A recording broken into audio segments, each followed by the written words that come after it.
Hey everybody, welcome to another Clash Royale video. I'm Flatline and I'm going to be telling you about today's deck, which has this Mega Knight, Bandit, ewiz, Firecracker, Battle Ram, Royal Delivery, Earthquake, and Bats. You get all that? 8 cards there. Like all decks. Don't all decks have 8 cards? Except for the Mega Deck collection. Anyhow, I've been pushing ladder with this deck and it's been fantastic and a lot of fun. I wanted to show you exactly what I've been doing and how you can use this deck to dominate some people. What do we have here? Activity log.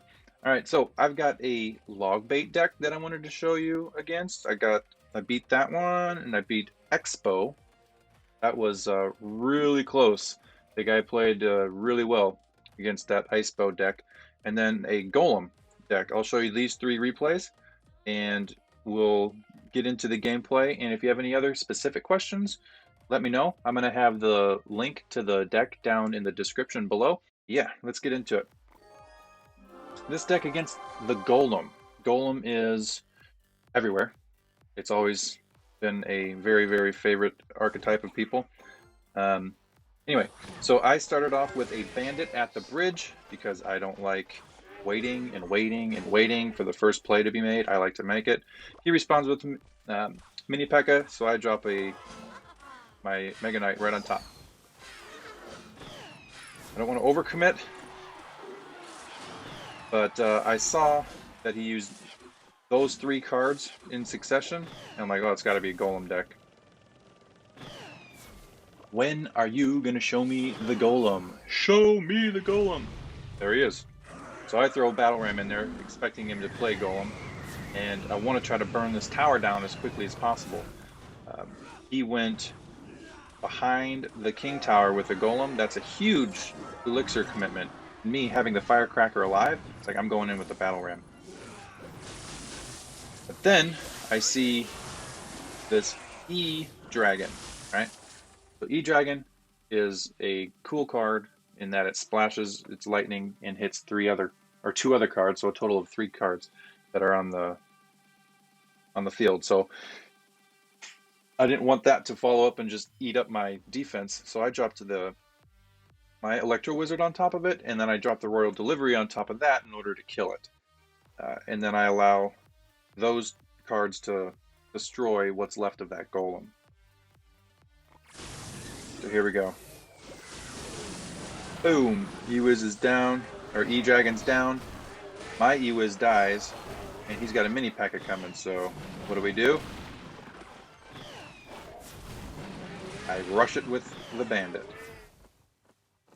Not a bad defense. Minimized the damage. The mini P.E.K.K.A I think got a swing, but it's not too bad. So now I'm just chilling, recouping, and then I see a bomb tower. So this is an atypical Golem deck. But Earthquake takes care of it, right? Earthquake just burned him. I'm thinking, okay, he's got Golem, and instead of having Baby Dragon in this variation, he's got the E-Dragon, and he has the bomb tower. So when he commits that amount of elixir again in the back before double elixir time, it's about to be double elixir, but it's not yet. I decide to push the opposite lane. He has to defend that. If he doesn't defend it, he could lose his tower. Battle Ram and Bats combo is devastating. So he drops a Mega Minion on the right side to defend as the Golem starts moving towards my left tower. He pulls it back with Tornado, just spending more elixir. I don't have to worry about that Mega Minion. And here's a key for the Firecracker placement. When you're playing against a Golem or a Giant, some kind of beatdown deck, but in this instance, the Golem, their main tactic is to place cards behind their main tank and utilize that tank as a distraction card, and then they just beat your tower down. So with the Firecracker, I place it so it's lined up with the Golem, and then it's going to splash the cards that are behind it. If I had placed you see where the Firecracker is now, if I had placed her off to the right, 3 tiles or 4 tiles or something, she wouldn't be nearly as effective of splashing all the cards behind the golem. And keeping it at the edge of the tower like that, when she shoots and bounces backwards, she's not going to get trapped by the tower. She'll actually kind of move to the side just a little bit, as you'll see here.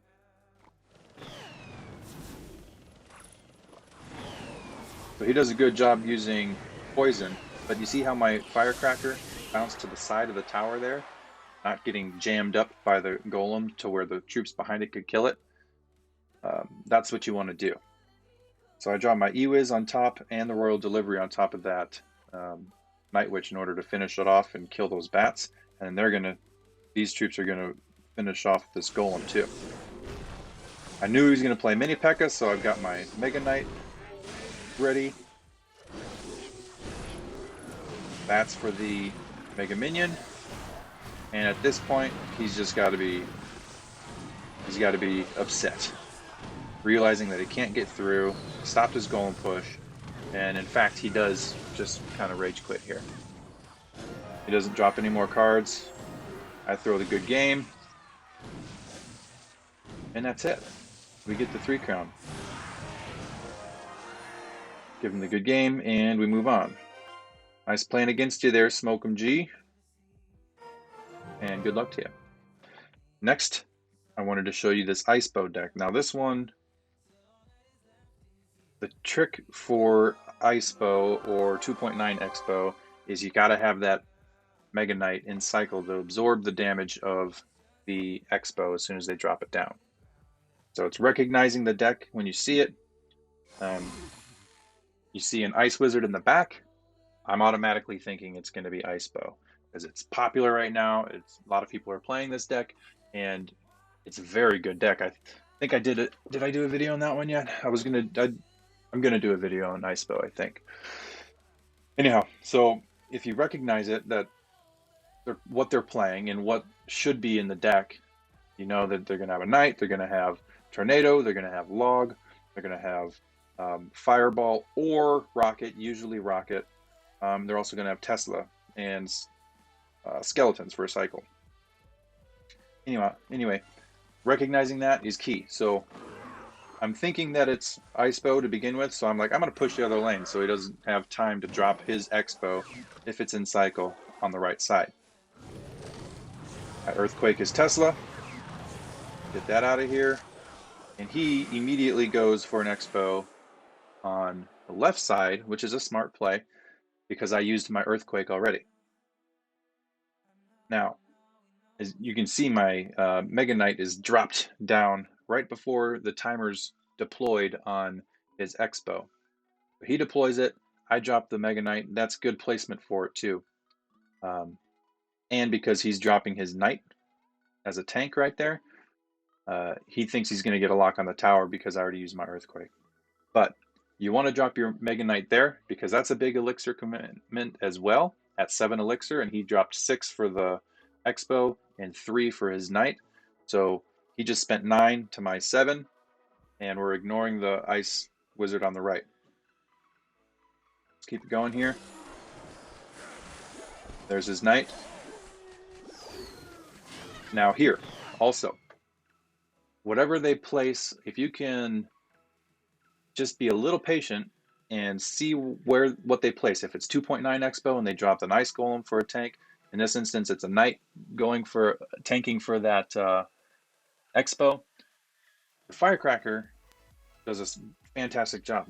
She's going to shoot the tank, and it's also going to splash back onto the X-Bow.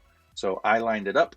I lined her up to where she'll be shooting the Knight and hitting the X-Bow behind it. If I'd played the Firecracker behind my Mega Knight to the left, then it wouldn't splash the X-Bow, and it would have not been a waste, but it's not as effective. So having a little bit of patience, seeing what they drop in order to protect their X-Bow, and utilizing the Firecracker to her max potential.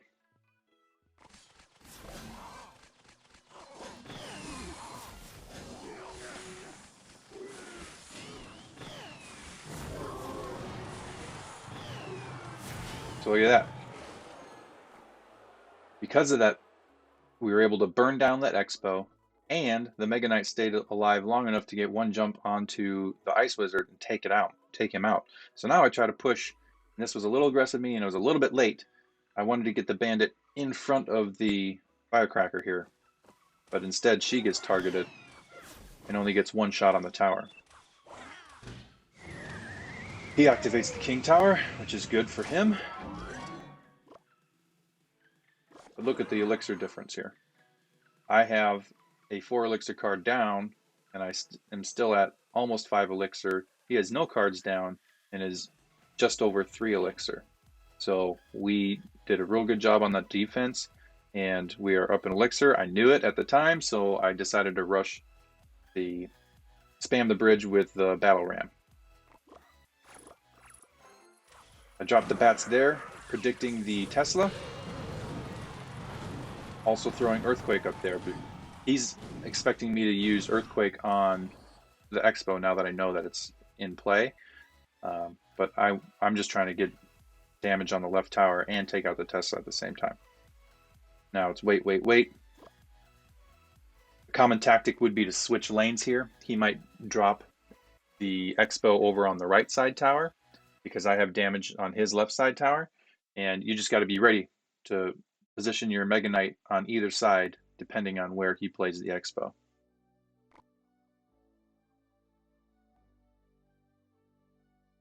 So I'm okay bleeding a little bit of elixir in case he decided to play Icebow on the other side. I'm kind of responding to him since I have the damage lead. So here I decided to have the bandit tank for the firecracker, and then he goes in for the Icebow on the right side. Obviously that's what he was planning because he dropped the knight behind his king tower on that side. I'm expecting it, so I have the Mega Knight selected, and you have to drop him before that Icebow gets a lock on your tower, which I do.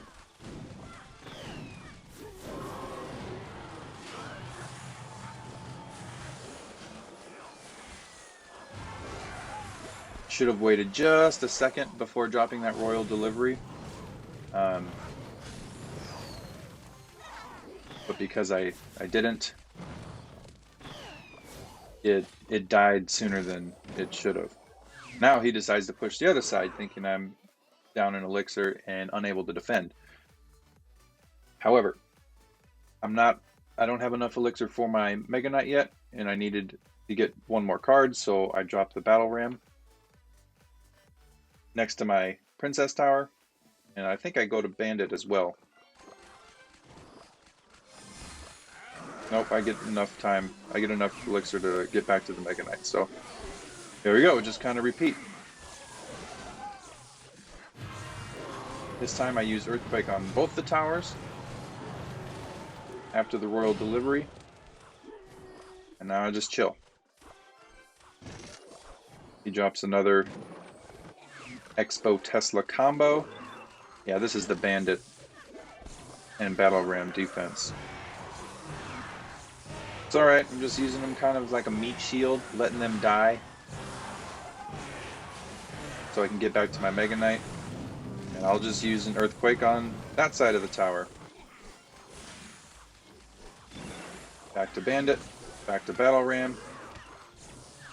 I gotta wait and get enough elixir for the Mega Knight, which I'm not going to do, so I decide to use Firecracker and get a splash or two on the Icebow.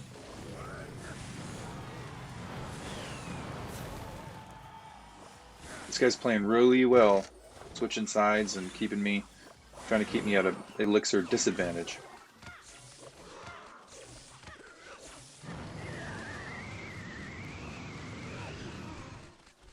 You don't need to spam the bridge. As long as you can get a tank down before the Icebow gets a lock on your tower, then you're okay. If you want to switch lanes, I can switch lanes. I don't mind throwing an Earthquake down at you.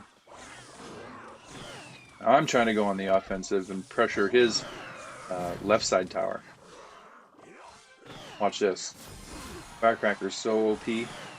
Hitting the knight and splashing his tower from our side of the bridge. Fantastic.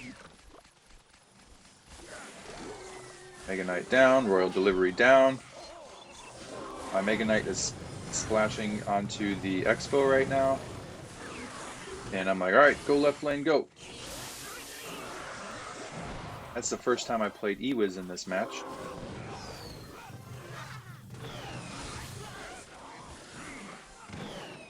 Now here's the thing. I'm spamming the bridge right now, not because I'm like, oh, I just got to get to the tower as soon as possible. It's because I know he still has his rocket. And me at 999 damage on the left side tower, and him having 1200 on my right side tower, 2 rockets and a log, depending on his rocket level, will take out my tower. So I'm like, I gotta get there. I can't let him build up enough elixir in order to rocket my tower. So I'm like, okay, I'm going in, and there's only 18 seconds left in the match. I'm just gonna pressure, pressure, pressure, not let him get another Icebow down. And I'm sitting in a good spot for that right now. There we go. I'm like, okay, Battle Ram, you connect. You're good to go. Just get there. Get there, Battle Ram, go. So there's his first rocket. 1. Oof. Did you see that? He had the lead at 643. And I was losing. If my Battle Ram did not connect to that tower, with 1 second left, a little bit less than 1 second left, we would have lost that game.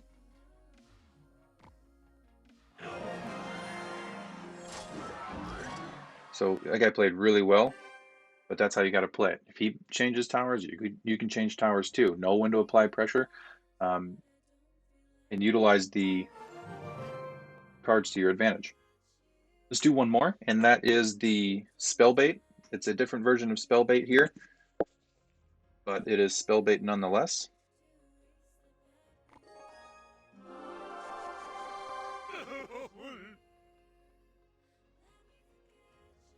This is against Nafas. He's sad about something. So he goes Valkyrie in the back, and I'm thinking, okay, it's probably spell bait.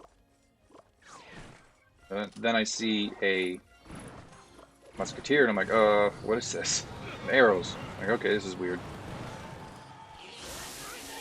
It's ewiz to take out those skeletons and stop that Valkyrie from getting a swing on our tower, and I'll take 2 shots from the musketeer on the right. Bomber. What's a bomber? Valkyrie, musketeer, and Skarmy doing in the same deck with arrows? What is it? I'm assuming it's some kind of spell bait, but he hasn't played. And there he goes. There it is. Spoke too soon. So he plays the Goblin Barrel and a Fireball. So he's got Fireball and arrows with Skarmy, Valkyrie. Anyway. He's not happy about that. He's BMing me quite a bit, but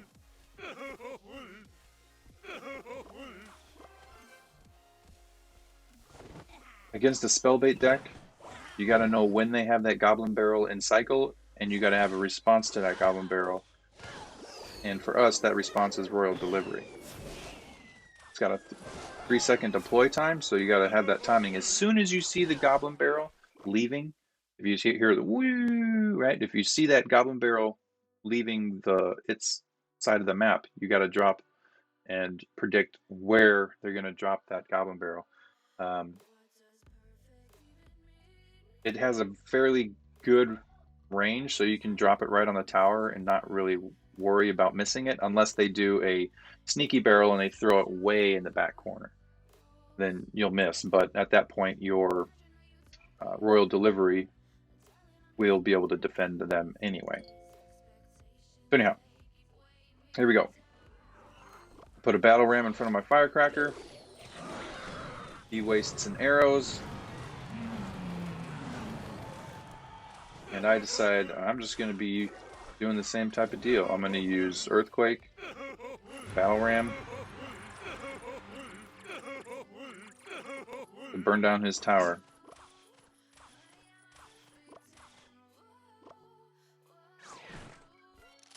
plays Musketeer. I'm like, all right. The whole trick is to get a tank in front of your Goblin Barrel and drop it on the tower. So there he did a little bit of a tricky barrel, but you can kind of tell which side it's going to be on and where they're going to play it as soon as you see the thing in the air. Now I'm playing cards on that side of the bridge just because I don't want the Musketeer or the Valkyrie to be tanking for the Goblin Barrel when it falls on my side of the when it falls on my tower. So I'm trying to keep the Musketeer back and I'm trying to keep the Valkyrie back so that I can respond to the Goblin Barrel.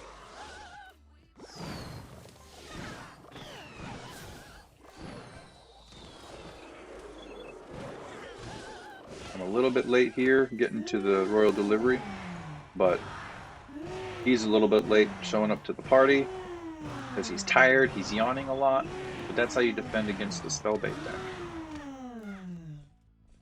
A good game, and good luck to you, Nafis. Anyhow, that's going to do it. As you can see, I'm at 2,064 trophies right now. I'm trying to push ladder. We've got about 10-11 days left, and we'll see how high we can get. If you like the video, go ahead and smash the like button. Subscribe if you want to see more content. Let me know what you want to see in the comments below. I'm reading every comment and try to respond to them. And check out some of my other videos. I'm going to have a link to one here, somewhere over here, and a button to subscribe over here if you want to. So thank you. Check out the deck. I'm going to have a link for it below as well. And good luck to you guys. Take care, and I will see you on the next one.